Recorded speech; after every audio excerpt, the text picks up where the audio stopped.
Hey y'all, what's up? How are you doing? How are you feeling? I hope you're feeling good, feeling great. I know I am. I cannot complain. I cannot. Okay? So this week's episode, we are going to get into an interview that I did with my girl, Robin D.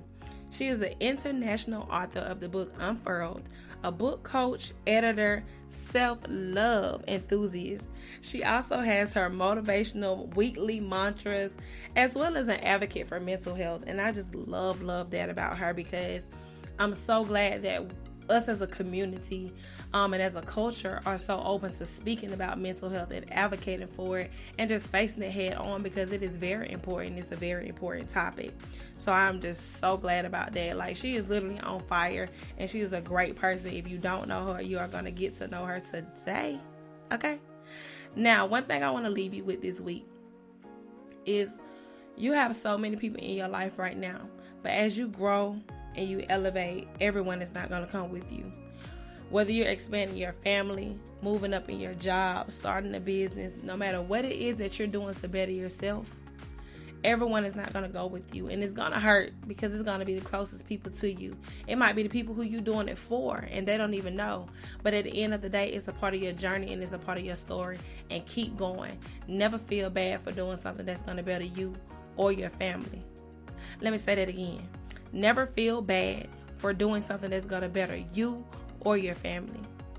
So continue doing what you need to do. Whoever falls off on your way up, hey, give it to God. Keep going and do what's best for you at the end of the day. Never forget why you're doing what you're doing, period. Now let's get into this week's episode with my girl Robin D, who I love to call Candace. Okay, and I, of course, love your book. Thank you. I read it, and I left my review, and I love it. I feel like it was a book that I could connect to. Mm-hmm. And with me being an author as well, I know how it is putting certain things on paper. Yes. Out to the public. It's so different. I commend you for that, because I still be reading mine sometimes like, girl, did you have to put, well, it's okay. It'll be alright. They needed to know that for themselves. Absolutely. So in my book, The Story of Strength, Miracle struggles with balancing her professional life, building valuable relationships, and self-improvement. Mm-hmm.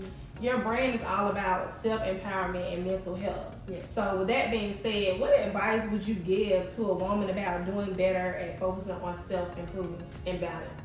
So before we can improve or even maintain any level of balance, I feel like we must first love ourselves. Yeah. In order to do that, I feel like we need to dive a little deeper, maybe dissect some sides of ourselves, face some fears, and truly be aligned with self.